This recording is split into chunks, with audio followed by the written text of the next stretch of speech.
G'day legends, I hope that you are having a fantastic day, and importantly, I hope that you're also having a fantastic Friday leading into an even better weekend. Now legends, as always, of course, we have a lot to go over. We'll be showing you different sources of maps. We'll compare those, see where they line up, see where they don't, and see what movement we can confirm or what movement we have to take on notice. As well, I'll look at some geolocated footage.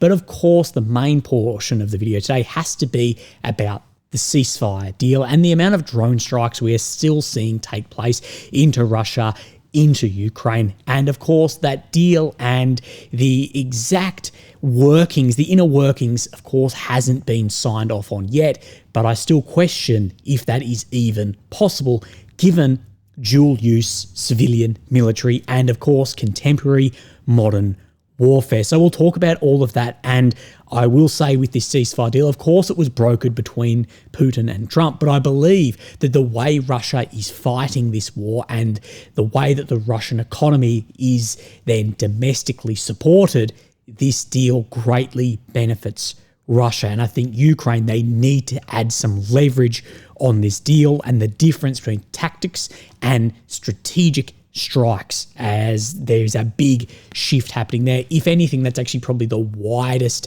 difference in this war currently as far as weapons employed on the front and behind the line. Legends, you may remember very recently that I said that the informational space is going to get more and more nasty, and we have seen public figures have their personal data get leaked recently. But this also happens if you've got little to no public account as well.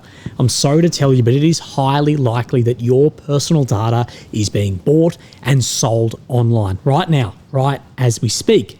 Data brokers, they collect your information, scammers then exploit it, and hackers, they're just waiting for the right moment when the walls are down. Your home address, your social security number, your phone number, even your financial details can be exposed and exploited. And once they're out there, well, they're nearly impossible to remove. And like in my case and many others, we wouldn't even know where to start looking. Well, you can be absolutely helped by today's video sponsor, Aura. Aura is your all-in-one digital security solution. They have a data broker removal tool, so they help erase your personal information from any shady businesses, no matter where it is. They also have a credit monitoring tool, and you can get critical mobile alerts via the app on the go if your data is leaked, so you can get on top of it as soon as possible. And you can use their VPN to stay private online, but you can also just use it as well to get your favourite Netflix or Stan shows from different areas in the world. And also using their parental control features, you can keep your kids safe from online threats. I use Aura and I recommend to all of my friends that they do as well. So stop leaving yourself vulnerable to data breaches. Go to my sponsor, aura.com/WillyOAM to get a 14-day free trial and see if any of your data has been exposed. Thank you, Aura, for sponsoring this video. So legends, that is where we're going to start, is we're going to start on the ceasefire. Now, of course, there has been a number of strikes take place overnight. Now, with any strikes in this war, it is illegal to have battle damage assessments in Ukraine and in Russia. So we go off the best information that we have. And I don't report just on any strikes. I try and report on strikes that I see are strategically relevant. Okay, so any strikes recently are due to then this ceasefire proposals taking place. So one of the main ones, as far as the spectacular explosion, happened at Engels 2 Air Base. Now, this is home to a number of longer-range strategic aircraft. Currently, there are no claims around any damage to these aircraft, and it looks like an ammo dump was hit. And then there are some geolocations by this Mr. Cyber Boroshno here of just on the northern side of the airbase where it has gone up in flames. And then we zoom in further on this again from himself, and it looks like an area where ammunition would be stored. So we have those strikes overnight. Again, of course, that is a complete military target, justifiable to target. Now, of course, we've seen Russian drones overnight as well, then back into Odessa, and Odessa got hit very, very hard. So we've got drones going everywhere. We'll talk more on this. But one of the main ones, and one of the main ones that will or could have large effect, is around Suja. Then a gas supply station has been struck and has exploded. Of course, you're dealing with a very flammable substance, so it does look very, very impressive. Now, Ukraine has not claimed this attack yet, but it is being assumed that it was Ukrainian drones or missiles that struck, of course, this gas interchange. But of course, this did supply and could in the future supply Europe with gas. It's one of the last remaining areas, of course, turned off 1st of January 25. Now, Russia's Ministry of Foreign Affairs has said Kyiv has already violated the ceasefire. How will Trump deal with these mad terrorists? Now, also in then a long statement on the Ministry of Foreign Affairs of the Russian Federation, they list off a number of other attacks on infrastructure. And this is where we're going to get into the nitty-gritty, is what is military infrastructure, what is civilian infrastructure, and how is this going to be monitored? But we need to step back just a pace and look at how Russia and Ukraine are fighting and sustaining this war, and why I believe this deal is greatly in Russia's favour. Now, I'm not surprised by that, given Russia's willingness to move and talk to Trump, and of course their position of power. The country in the position of power is likely and more often than not going to get the better deal out of this.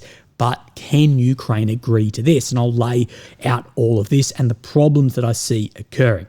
Okay, so in my opinion and my analysis, not based off just nothing, but in my opinion based on this, is the ceasefire benefits Russia a lot more than Ukraine. The Ukrainian long-range capability is almost 100% strategic, and most of that is in drones, but most of their long-range is strategic oriented, not tactical. Now, of course, Storm Shadows and ATACMS, they can be used tactically, but given the quantity that Ukraine has received, they have to use them in a strategic sense. The difference is, say, Russia, with the quantity of Iskanders can be used for strategic missions, we see a lot, but also tactically as well. So Ukraine's long-range capability is almost all strategic.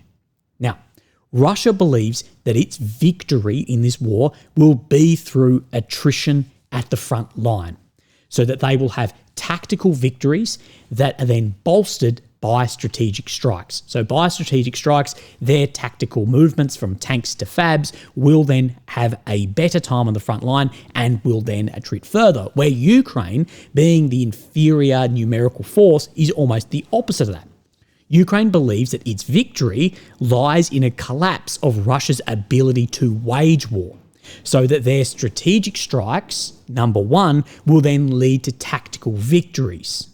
Okay, does that make sense? So Russia's tactical victories are being helped by strategic strikes, where Ukraine believes that its strategic strikes therefore will make tactical victories possible on the front line due to Russia's ability to wage through economic or societal collapse. Okay, I think that is somewhere important to start. Now, again, Ukraine has put significant effort, time, money, and manpower into its strategic drone strike capability. Of course, due to these plans of economic collapse of Russia and then public support collapse being then what they see their path to having tactical victories on the front line and victory all over in this war.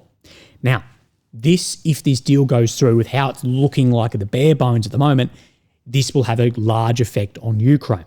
Now, these long-range strategic drones like this, they will still have an effect, but they will not be as successful against military targets and bases with the heavy and layered air defense that will be there as they would against an oil refinery that is sitting out in the open with limited, at best, air defense. And of course, these drones still move relatively slow. So the ability to move bombers or move bombers at longer range still exists, as well as building bunkers against these systems. You can build a bunker to put a Su-34, you can't build a bunker over an oil refinery.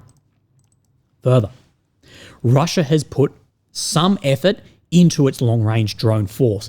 Really, the effort has been industry and then buying licenses from Iran too, but not all of its eggs are in that basket. Now, due to what they see on the front line is tactical gains are backed by strategic strikes, but not then purely by strategic strikes. Now, Ukraine doesn't have analogues of these tactical systems, both in deliveries, like have they been given the analogue to this system, but in some of these in quantity too. And what I mean by the, say, ATACMS rocket is not an analogue to the Iskander in the way that it can be tactically used due to the quantity that the West has provided. But there are no analogues taking in delivery and quantity to FABs, Iskanders, Tornadoes, TOS, and the Kar-52 attack helicopters. Of course, all semi-strategic tactical systems, but they can be used tactically. So these will still be in play if this deal goes through and is seen to, where a lot of the other drones, they will still be in play, but their effect will be significantly less because they'll be going against hardened targets, not economic strategic targets. Now, given these points, this is why a ceasefire against civil infrastructure, so dual-use infrastructure, and energy systems, again, dual-use, in my opinion, is greatly in Russia's favour. Ukraine, having hit energy systems, then it complicates the war and their economy. But at the end of the day, this is backed by the West. So if an energy system goes bang in Ukraine or an economic base goes bang, this is backed by the West. They can backfill that. That's why we have seen these long-range strikes again and again have limited effect. It has been great. It has been a great effect, but it has still been limited. The lights are still on, where Russia, having these energy systems, this infrastructure hit, damaged, or destroyed, could actually make their war impossible because it's all domestic. There's not massive outside support where it can't be hit. Now, to look at the reality of how much effect this has actually had, look at my interview yesterday and we see that it's had a percentage of about 7% decrease, but Russia can still increase on just the sheer quantity of oil depots and refineries it does have. But do you see what I mean? That the Russian missiles and drones, they can't strike some of these that are supplying Ukraine because it's outside of their borders. And now Ukraine's can strike anywhere in Russia, given if they have the range and quantity. So I believe that this is still in Russia's favour of this deal. Now, what actually is energy and civilian infrastructure, and when is it dual use? I can't see any way of this actually getting across the line unless they sit down and write out in a list, this area can be hit, this area can't be hit.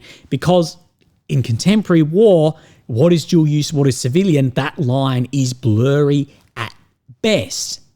The idea that power plants, fuel depots, and bridges are civilian infrastructure, well, even if it is primarily used for civilians, a lot of this is dual use. And now what we see is that this dual use part of this forgotten about to be used in propaganda, in smear campaigns opposing then the other side. Ursula von der Leyen, she is a huge culprit of this. Multiple times I've seen this civilian infrastructure hit, and if you would actually go through the laws of armed conflict and the targeting is so, no, that is a dual-use system, especially, as I said, in contemporary warfare, where many systems and more systems are reliant on electricity, communications, and fuel. That if it's reliant on electricity, if you're charging your drone, you're charging your phone to communicate, you're doing all this, these areas under that are dual use, especially fuel and oil depots too. So under my understanding of these laws of armed conflict, Ukraine can justify its strikes against oil facilities as a way to undermine economies, and Russia can justify its strikes against energy facilities as a dual-use energy provider. So this is the reason where I think the specifics of this deal are starting in an incredibly hard spot. And when a country is completely at war, what is and what is not a dual-use item? Now, on a side note, this is why I had grave concerns at the beginning of the war, where Ukraine was promoting civilians to carry out Molotov cocktail attacks against Russian troops and armour. Regardless of what you were wearing, you could look like me right now. At that point, if you were to participate in that, you are a combatant with lethal intent. So there's a lot that is blurry about how this is going to look, and I believe that this is maybe going to hang in the air for a couple of days or weeks when it is all signed off. But ultimately, I think this is going to fall over because there will be so much blur between what is dual use and what isn't. And as well, I see that it is greatly in Russia's favour as well to not have drones striking oil and energy providing systems. So again, we will see. So let's look over what Zelensky has said according to Mr. Noel reports. On the 24th of March, Ukraine will meet with the US in Saudi Arabia, followed by then US and Russian talks. Zelensky has said he emphasised that the ceasefire would cover energy and civilian infrastructure, with specific object lists still being prepared. And this is the only way I see it, is that Ukraine and Russia, with the US, with other countries, are going to have literally lists of what can and can't be hit. Like, what specifically is that power plant powering? What is that gas pipeline powering? Because Ukraine can turn around and say, well, that pipeline or that refinery is providing money through taxes to the MOD, therefore you can do this, or fuel to tanks at the front line. The dual use thing is a long bow, but long bows get drawn. He reaffirmed that all nuclear power plants belong to Ukraine, stating that while the US can assist with modernisation, ownership is not up for discussion. Now, what we are really talking about here is the Zaporizhzhia nuclear power plant, of course, sitting on the occupied bank of the Dnieper River under Russian control, but seen and inspected by the International Atomic Energy Agency. Currently, that Ukraine is never going to hand that back. There has been some talk, and I speculated on this, of could that go to an intermediary to take control of that. It may remain in Russian occupied area, but not occupied by the Russians at the time. Again, we don't know. We know there has been a tax on that to try and bring it back under control, and that is one of the primary areas where a false flag does concern me. Now, Zelensky also insisted that sanctions against Russia must remain in place until it fully withdraws its forces, so all out of the borders, and compensates for the damage caused by its aggression. Additionally, but important, he noted that the US does not support Ukraine's NATO membership. Now, with this is the wish list that we have seen for a while, and of course the wish list that many people use as a solid argument. Many people, their whole place in the argument will be Russia should withdraw its forces and it ends. And what I say is, well, if you gave me $1 million, I'd be a millionaire, but that is not going to happen. That can't be your analysis of the war. Even if you believe it is right or ethical or moral, again, it doesn't matter. You need to take steps in place to make that then occur. There is no way that Russia is not pulling out without massive leveraged against them, either by military, diplomatically, or economically. Now, at the point in time, I don't know what there exists to actually have that much leverage. But the conditions here that Russia must compensate Ukrainian damage and withdraw all of its forces, and the carrot and the stick both are not large enough at this point in time, or theoretically large enough at all, why would Russia agree to this? And Russia will not agree or stop on these conditions in place unless they were having a really, really bad time on the front line, or that their economy was doing significantly worse. If their economy was doing, as people on Twitter would say, not experts who actually see through some of the BS are saying. So I think that a lot of this at the moment is going to be a bit of a non-starter.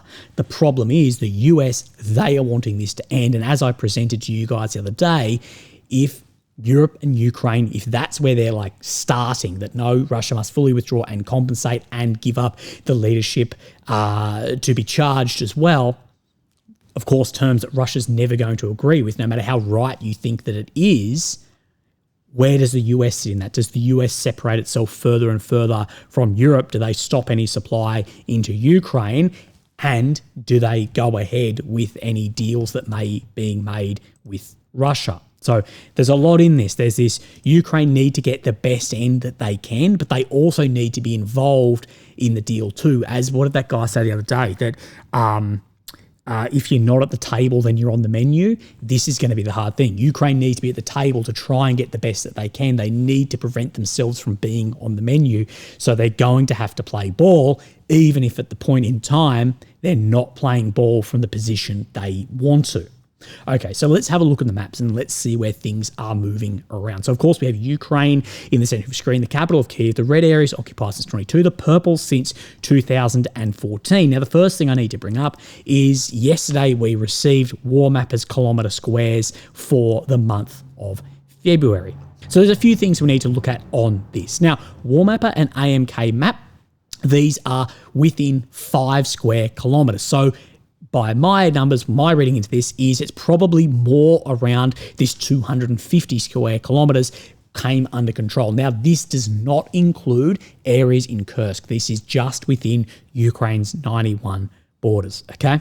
And we see Deep State down here at about 190, but these, it's seemingly more like this. Now, of course, this is a drop down from the month prior. To be honest, I'm surprised we've seen any large movements in the tens or hundreds of square kilometres in the winter months, but also we need to look back as well. Remember, data is just as important of how you interpret it than how you present it. So, of course, it can be presented any way, but you may be able to present this and say, well, they have then occupied double the land than they did in similar, at least, environmental conditions as the year prior, and a lot more than 23. So, again, it's hard to present this, but we show you this because it is important to see where things are moving. And we can see up till the 20th of March, Russia by Deep State has occupied 70 square kilometres compared to the year prior, around 40, but of course taking in that full month. So we'll just keep up to date with that, and that gives us a good idea of the speed and movement of things and back in time also.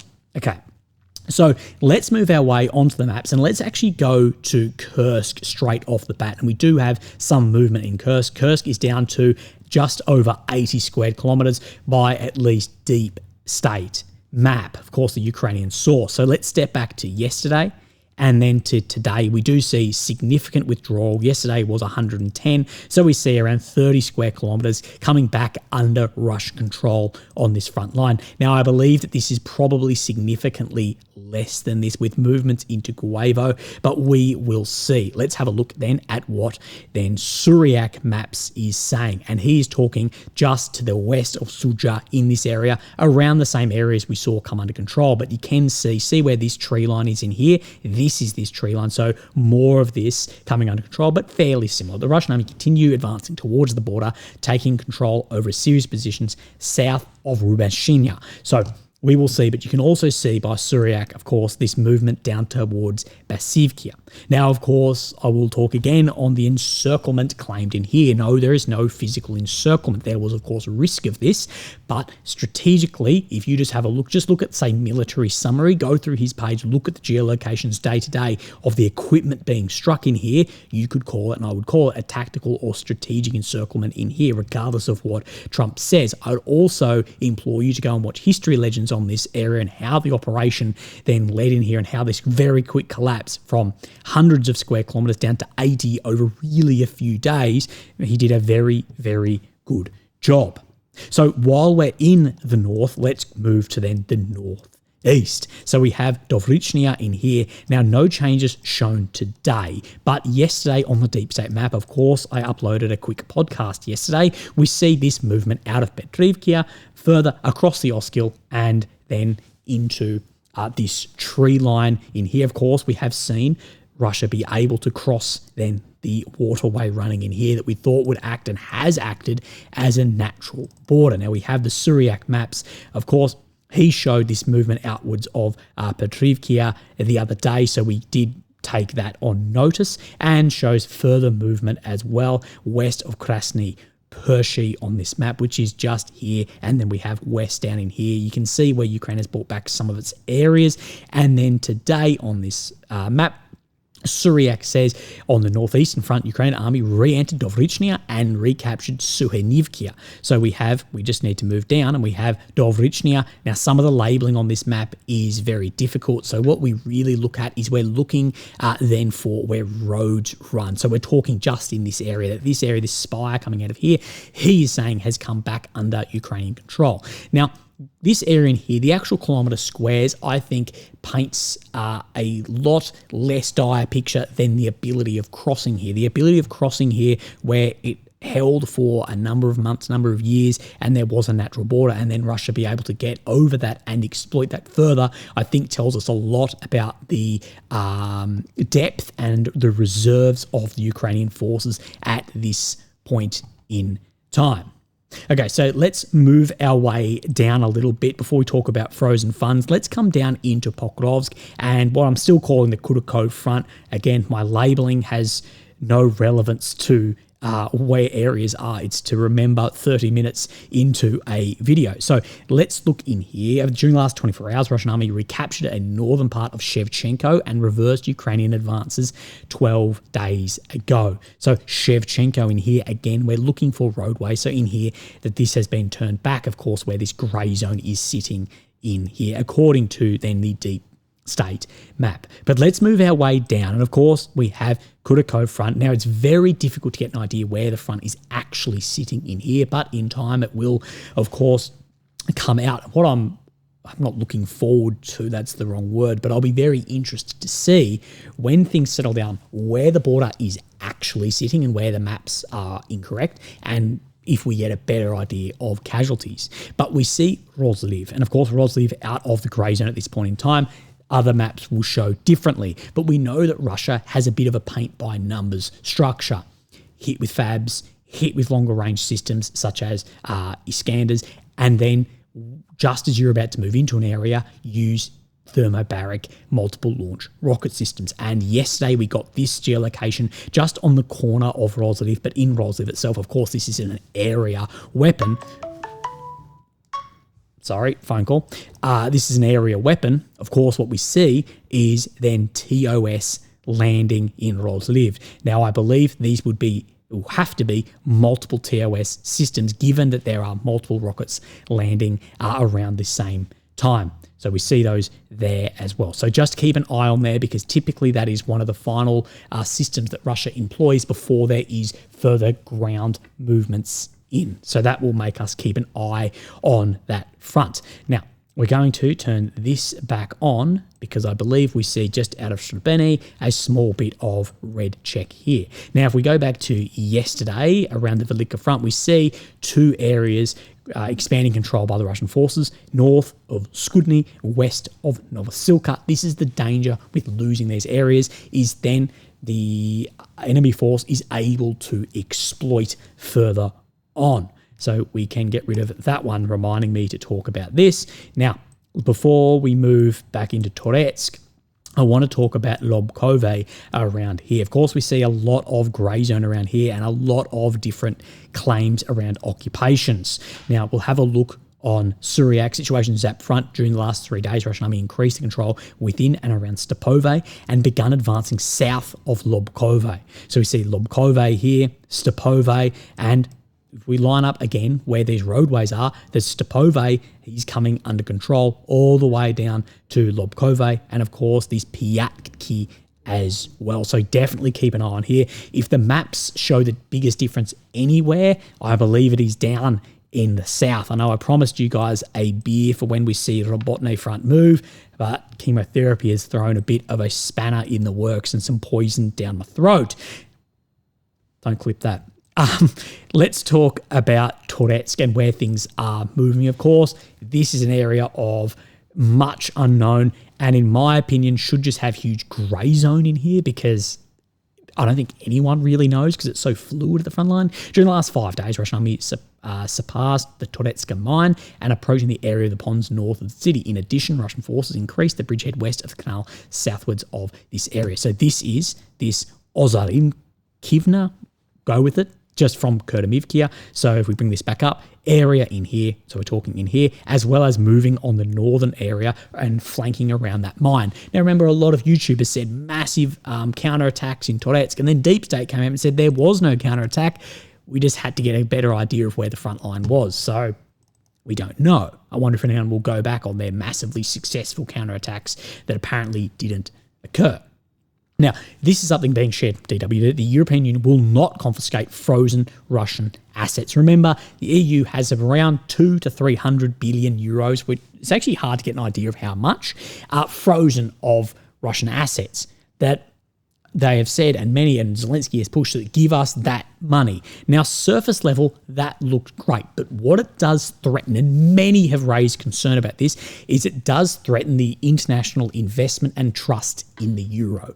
That if you are a Chinese or an Indian or whoever billionaire putting money there or your company's there, and next thing, a country has had frozen assets that are private assets or public assets, then frozen, does that undermine the trust in that system? And I would ask you right now, where do you put the euro on trust? Like right now, if you have 10 grand to invest, like say, good on you.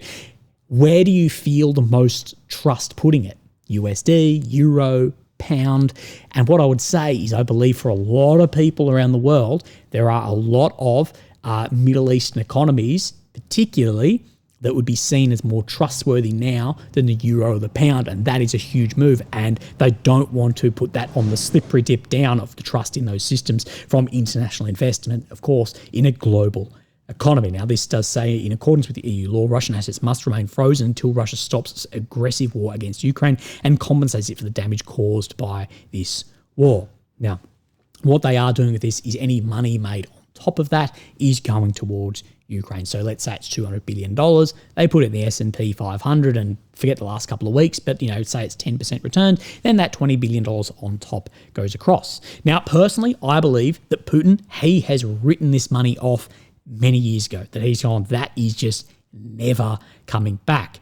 And he will compensate the powers that be, whether that is a public company or an oligarch, by money coming into the Kremlin through the taxpayer. That's how I believe that will go, that he will go, look, we're just going to take $200 billion out of the budget and compensate you that way, rather than, of course, the compensation that is being asked for to release this money. Again, I believe that is probably written off. It is a substantial amount of money, but it isn't everything falling apart, and that he will write off that money and pay that out of the budget to the oligarchs and the private companies, rather than have them potentially turn on him. Does that make sense?